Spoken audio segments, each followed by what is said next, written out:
anyone ever told you you shouldn't well, that you're, is it called cos bending? Oh yeah, race bending. Yes. Yeah, for sure. So tell them what race bending is when cosplaying first. Well, they say race bending is pretty much like cosplaying a character that isn't your color or whatever, isn't your race. But there's like, especially right now, there's like huge tensions about that. There's like so much shit going on with that because a lot of cosplayers are black facing, and now it's bringing this conversation of, oh, well, you guys cosplay white characters or Asian characters and you're allowed to, so why can't we darken our skin and blackface to cosplay a character, which obviously doesn't make any sense. It's a difference. Like, we're not lightening our skin to be these white characters. We're cosplaying them black, and we're getting the lashback of that. Yeah, because you're black. Exactly. Like, you can't just go... I'll cosplay a character that's white or Asian or whatever. Is your cosplaying now? Yes. White? Literally, yeah, she's white. Okay. And I'll post it online, and then the trolls come, and then it's like, oh, this is the black version of this, or, oh, like, oh, look at this, like, N-word version of whatever the character is, and a lot of people go through this. Like, there's a really big POC cosplay community, especially, like, lately with, like, the 28 Days of Black Cosplay. Yeah, I see. That's how I found you, actually. Yeah, oh, cool. Wow, Yeah, that's dope. I want to talk awesome. more on that. I think that's pretty dope. Whoever started that movement I believe was her dope. name is Clueless Belle. Yo, whoever started that movement is dope. But we all kind of, like, everyone got on board. And it's big. It's been going on for, like, maybe 4 or 5 years now. Oh, okay. But the last, like, 2-3 years, I would say, it's been, like, really picking up because a lot of people are like, yo, like, I'm not afraid to show y'all that I'm a black cosplayer and I'm here.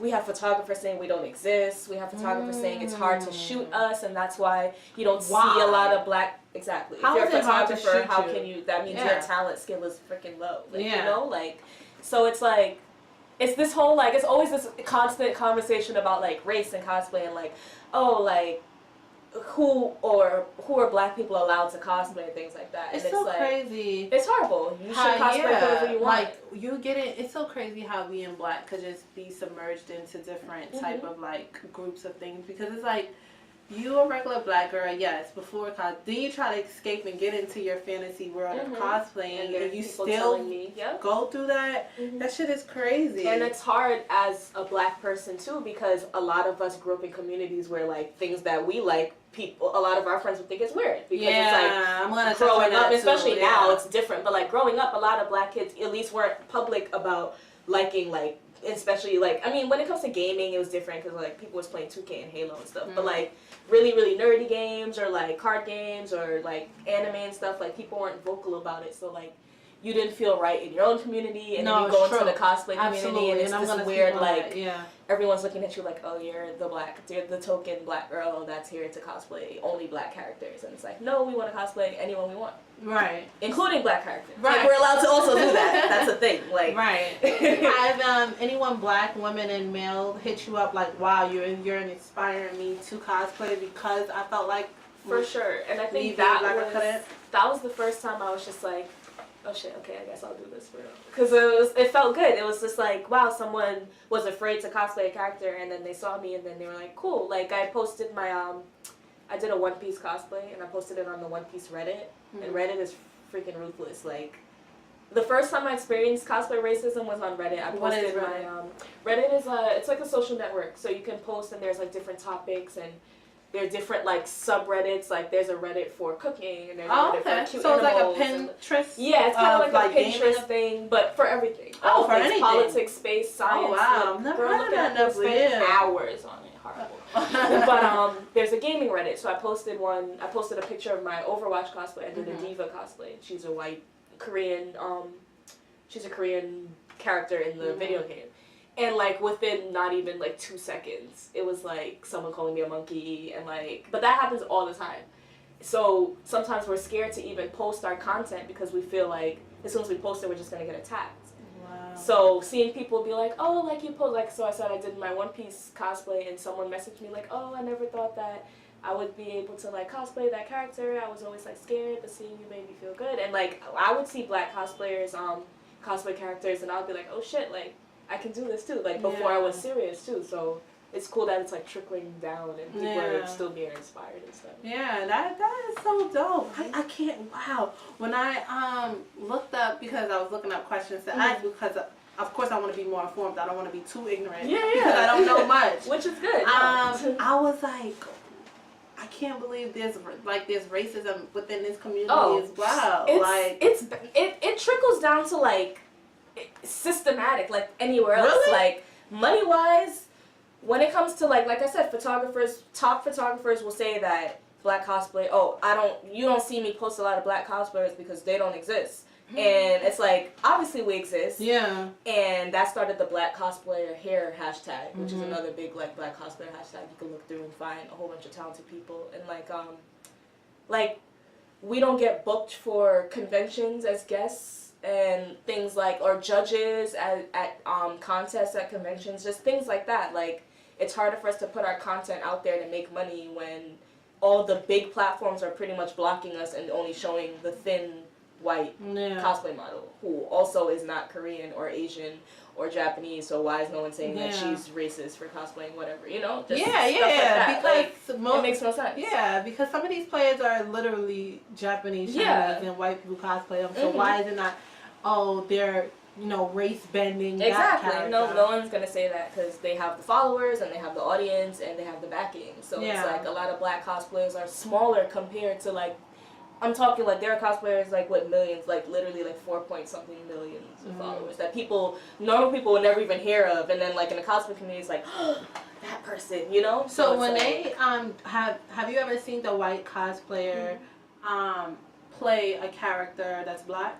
Yes, and I have seen both white cosplayers play a character that's black and not blackface, which is how you do it. Like and they don't get no backlash. No, because they didn't darken their skin. Yeah. They, even if they're like being tan or something, that's different. But we're talking about, and a lot of the cosplayers that are doing this blackfacing aren't from America. Oh. They're from places like Russia and places like Europe in general, and they don't see it as an issue because it's not an issue for them. It's an issue for us and the POC in their countries.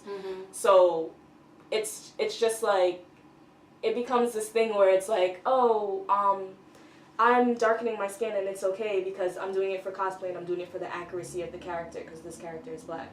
But we do it for accuracy and we can't lighten our skin. We can't make ourselves a white person to cosplay this character. So definitely, but I appreciate there are a lot of cosplayers who do black characters and they don't darken their skin and they get the same amount of love because we all know who you are. Yeah. Like it's not, the skin color has nothing to do with it, we all know who you're cosplaying as. So have you ever wore your natural hair while cosplaying? Have I? Because I watched a couple of videos on cosplay and I seen this, I came across this channel with like 4 black girls and they were talking about tips on cosplaying and they were saying that some of them caught flag because they consider it race bending as them trying to change this character into a black character because they wore like just because they wore the natural hair for the character. They're like, oh, that's not that character. You're trying to change that character. Like, that's not how that character and that's what happens. But no, I haven't. But a lot of my friends do. Like I have a friend named Shelaman. That's her like handle too, Shelaman, and she does curly cosplay. So like she cosplays pretty much all her characters with a curly haired version, and I think that's super cool. And it's and especially for like characters like my hair is short and black, so if I was to cosplay like Luffy from One Piece or something, I would use my normal my natural hair. But I think doing curly versions of characters or just using your natural hair to cosplay is totally okay because again, white cosplayers do this all the time and no one says anything. But because our hair is thick and curly, it's a problem or whatever. Crazy. Yeah. But I want to eventually. It's even easier because you don't have to deal with wigs. You don't got to deal with none. It's just your hair. How much wigs do you have at home? Holy shit. I have over like 15. I don't have as much as like some of my friends. Like I know of people who have like insane amounts. And I probably have like over 10. Do you have a bucket where you put your costume? Yeah, I have a bin that I need to turn into a closet. But I'm currently redoing my apartment and shit. Oh, dope. So like, I'm like settling. So what's one of the cosplayers like you're inspiring now to do? My next. The Battle Angel Alita movie came out, and I used to read the manga before the movie, and I really liked it. So she has this like berserker suit, and it's pretty much just like this armored version of her or whatever. So I want to do her. And she's white? Yeah, she's white.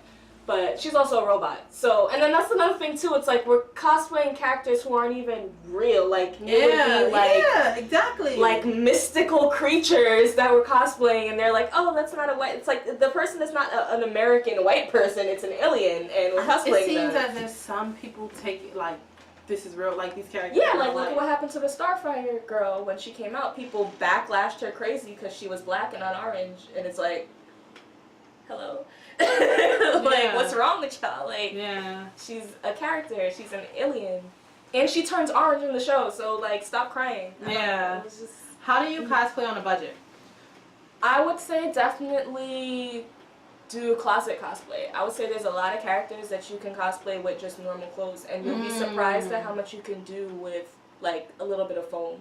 Like mostly foam. Yep, EVA foam, and that's pretty much the main ingredient of most cosplay props. So like I made like bralettes and like bracers and like armor stuff from foam. So and it's relative like foam sheets are cheap. The longer, bigger like wholesale versions are more expensive. But I would say closet cosplay, and I would say definitely watch a lot of tutorials on YouTube because there's a lot of like cheap ways to do things. Yeah. And don't be afraid of like construction paper and hot glue and stuff like that. Like you don't need like top tier materials to make anything. Like as long as it looks cool and you have fun. Yeah.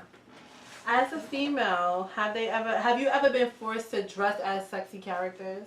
No, not yet. No, not forced. But there is this like feeling of like maybe I have to show a little boob to get some more likes and stuff. But that's like I feel like in anything, not just in cosplay. Like sometimes you feel like damn, like what I gotta do, pull out my nipple to get some love. You know? But it's like I think I haven't felt like pressure to feel like oh my god I need to do a sexy cosplay, especially because like the route that I'm trying to go into with cosplay is more like I want to do like events and like get into like more like of the gaming side of the cosplay stuff and things like that. So like what would you like to do with the gaming? I want to do like tournaments and like charity tournaments and stuff. So I work with this podcast group called Land Party, and they're like a gaming geek nerd culture podcast group or whatever. So like we're trying to plan a few like we had an all girl game night where girls could come out and game and feel comfortable and not feel like they're being pressured or laughed at because they can't play or whatever because people are weird. And we want to do some like charity tournaments and things like that. Like so I want to get like localized with it. Yeah. So you want to go further than your bedroom. Yeah. Exactly. So I think that's dope. So what's the end goal with cosplaying? That and I want to be able to cosplay freely without hiding like my other side, like for either or. Like I want to be able to cosplay and not have like my fashion friends be like, "What's that?" And I want to be able to like dress up in fashion and I have my cosplay friends say like, "What's that?" Like I want to be able because I think makeup artists do it. Yeah, because either it's like polar opposites because it's like high fashion people are like. They're not snooty, but like they're gonna look at you, judge you, what you're wearing, how much it costs. Maybe you should start marketing high fashion cosplay. I would love to do that. It's actually a secret plan. That would be fire. My first version of that, I want to do Yusuke from Yu Yu Hakusho. He's just like normal kid, but he wears this like green tailored suit, and I want to get like a branded green tailored suit and like cosplay him just so I can show that it's so okay to mix because I think makeup artists do it really well. Like we'll have makeup artists who do like glam makeup all the time, but then they'll do like a fairy makeup or like something Halloween or so I think and no one looks at them that is true. Some makeup artists do like more theatrical stuff. So I want to be able to carnival exactly. So I want to be able to show like you can be all these things, like you don't have to pick one niche or whatever. That is so dope. I feel like once I flow throughout everything I'll feel content. And I'll be like, all right, I'm done. Well, at least you're working on it. Yes. At least you're working on it because you literally can incorporate both worlds. Exactly. Just on how people is going to perceive it. Exactly. And if you have to break that barrier, then so what? You do that. My thoughts exactly. Yes. Do some people sexualize characters? For sure. It's even weirder when like the characters are like young, and people like draw like weird really? stuff, weird fan art and stuff with them. That's pretty horrible. That's like the dark side of the community. But yeah, people sexualize characters. But then again, with anime, like a big trope is like sexual stuff. Like a lot of the characters are like big boobs, and they're like they're small waist, and they're like the boobs are bouncing all crazy for like funny theatrical effect. Like it's like a thing in Japanese animation and manga. Oh wow! Yeah. So is that like the underlying thing of it? Like Yeah, they'll so be fighting, but their boobs yeah, are but their boobs pop are fun. out, So it's supposed to be like funny. So it's called ecchi. Oh, That's so what it's they supposed call to be it. funny. Yeah, it's like ecchi or like harem. It's just kind of like different themes of like funny sexual content that they throw in there. Sometimes it's weird. Sometimes it's like my brother is in love with his little sister type of stuff. Like it's like weird incest stuff. That's like another theme. Like it gets dark. So it's like anime isn't all like. So what's the dark side? Talk about the dark side of anime. Like, cause there's this. So there's like a type of like manga called seinen, and it's pretty much just dark themed stuff. So not every anime is like a cartoon where people think like, oh, it's a cartoon and like a kid can watch this. Like no, there's like blood and gore and rape and like weird, like it gets intense just like Game of Thrones. Like see how Game of Thrones has like all aspects. Really? I know. People tell me I'm so crazy. Good. It's so good, and it's coming back. Yes. But yeah, it's like anime has its levels the same way as any genre. Like a lot of people look at like, oh, it's anime, it's a cartoon. Like we're grown ass women, why are you watching that? It's like because someone is. No, I know people that like there's a whole plot and people theme going on here. Anime, like it's just animated. Yeah. So people see that and they're like, oh, it's a cartoon. It's like, no, there's like weird themes. So it all depends. There's something for everyone. There's a show for everybody. There's a theme and a genre for everybody. Yeah, I mean that do make sense because they be having like porn anime. Yeah, hentai. Yeah, exactly. So and there's some hentai that has like a crazy ass storyline. Like it's a whole series. Like really, like you can watch it. Yeah, it gets deep. But the Japanese are very articulate about everything. So like everything that they put out, there's like all these guidelines and like themes and like the same way with their fashion. There's like a whole list of different types of Japanese fashion. Are there any restrictions? I don't think so. I think if there's a restriction, something comes along that like unrestricts it. Yeah, like because for me the restriction would be incest, but that's like a funny thing in a lot of like normal everyday anime. It's like, oh, haha, my sister's cute and blushing. It's like you're a weirdo, but we're all like, haha, you know. So some people watch it, some people don't watch it. Well, that could be scary a little bit. Because what about the people that like don't separate anime to real life? Exactly. So there are real life weirdos, and they give people a bad name who watch these shows. They're like, oh, like you watch this weird stuff, that means you're a weirdo, because I met this one person, he was really weird, and it's like, yeah, he was really weird, but like, we're not all crazy, you know? Yeah. Yeah, I totally do.